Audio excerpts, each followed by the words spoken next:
Why you are not a successful artist. Hey creators, Aimon here, and this is where I help you master your creative mindset. Let's get into this one. So there's a number of reasons why you are not a successful artist. The main one is that you probably have the wrong idea of success. For the longest time, since I was like 16, I was like, yep, I'm gonna be a famous music producer, I'm gonna be touring the world, and I'm just gonna be, killing it on every stage everywhere. It's gonna be sick, my life's gonna be awesome, we'll be rich, and, fast forward, and firstly, my music's way too niche for that. But secondly, somewhere along the line, I realized that that's not actually what I want, because that's really this glorified version of an artist. And when you actually, hear stories from the people that are actually living that lifestyle, there's a lot of negatives that come with that. It's lonely at the top, and they're touring all the time, and they're tired, and they don't really get to have structure in their life, and a lot of different stuff like that. So over time, I've realized that that's not actually what I wanted.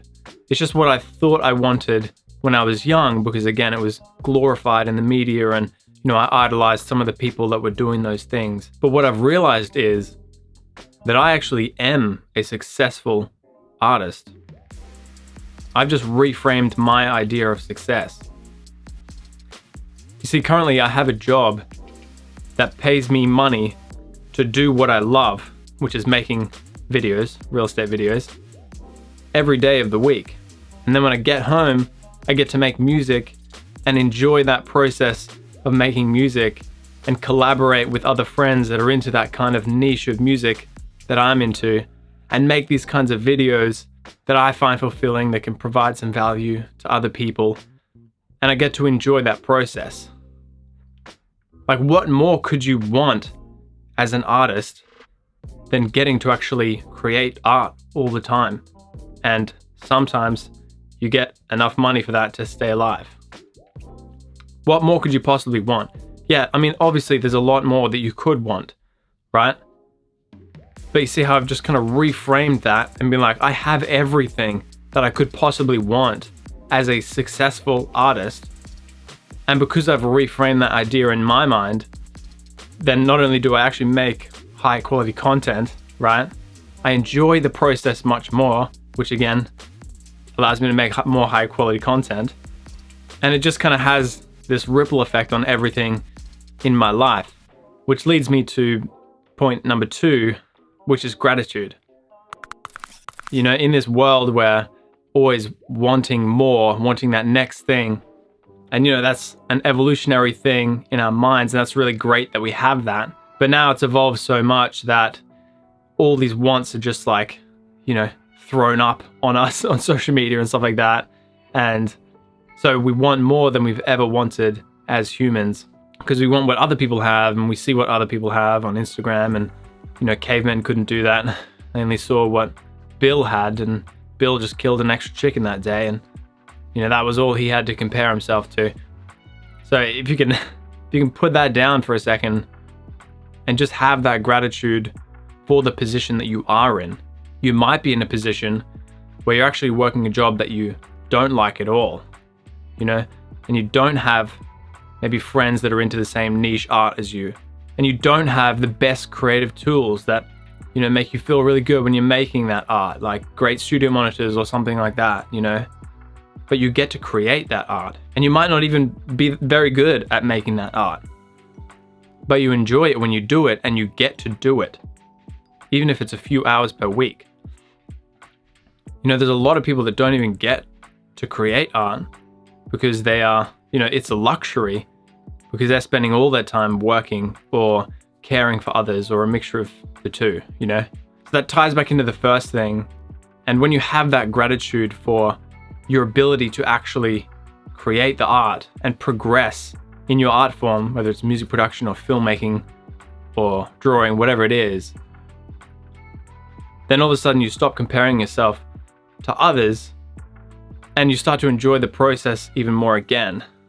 And this pushes you away from, that idolizing, that idealized version of success, which is probably not actually that glorious. It just looks that way on social media and stuff. So that's the second thing, is that I stop and remind myself as often as I can that I get to do this, you know?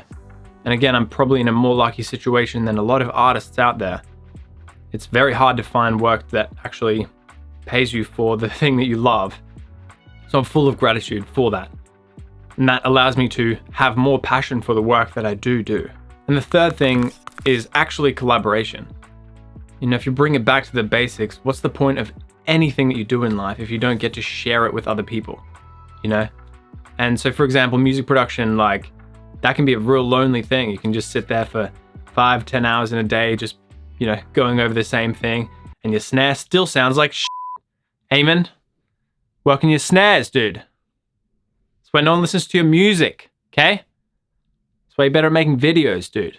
So keep entertaining these people. Stop talking to yourself. But I have a number of friends that I always collaborate with, you know, a few musically, almost every single week that we sit down and make music together.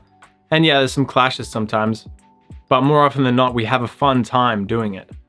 And again, that brings you back to that gratitude element, because it's like, it doesn't matter what you're doing, because you're doing it with other people and you're having fun doing that. You're getting creative, you know, it's sparking that passion and that joy for the thing that you do like doing. And I have a few friends that I make video with, you know, or when I go to music festivals, I create video there with a number of other videographers and photographers there. And just that collaboration of talking about your own art and your own craft and sharing that with others and asking them questions about what they're into and learning from them, you know, that is really special. And if you're an artist and you get to collaborate with other people because they feel the position that you're in, probably struggling, you know, not really getting paid millions of dollars to do what you love, then that's really where the magic is, I find. And if you don't have those people, then I've talked about a number of ways that you can actually find those people on this channel before and on the MetaMinds podcast, links in the description. But just quickly, it's pretty easy to find those people and connect with those people. You know, just type in some hashtags on Instagram or search by location to figure out other people that are doing that thing. All you have to do is find them, engage with them, leave a positive comment, and then it leads to, hey man, looks like we're both into A7S3s. You want to hang out? And then next minute you're hanging out and you got a best friend, and you can nerdy talk about all the art and the cameras and stuff that you're into. You know what I'm saying? So if you're not doing these three things, then chances are you are not a successful artist, because you don't believe you're a successful artist, because you think being a successful artist is actually one thing, when really you get to make up the idea of success. And when you do make up that idea of success, you know, obviously that doesn't mean that you don't have to push yourself to the next level. And that doesn't mean you don't have to strive for that thing. But if you can just remind yourself that you're pretty successful right now, you know, by your own definition, because you get to create art, you know, you're lucky enough that you get to do what you love, even if it's for a small portion of the day or of the week, then the content that you're going to make is actually going to be higher quality. You're going to enjoy it more, and that will just roll around in circles. Don't know what that means, but I'm going to keep with the analogy. And generally, you'll just enjoy life more as well, you know? And when you collaborate with other people, that also comes into that circle. It's a bad analogy, dude, but keep going. And all of a sudden, you entirely forget about being a successful artist. And you're focused more on the process and just enjoying it. That's been my experience anyway. And, you know, I've had a bit of a battle with my perception of what success is and, you know, where I fit into all of that. And this is kind of where I've landed, and it's working really well for me. If you have any thoughts on this, I would love to know what you think in the comments below. Hit me up. Or if you've had any similar battles, I'd definitely love to hear about them. So thanks very much for watching this episode of Creative Philosophy, and I'll see you in the next episode.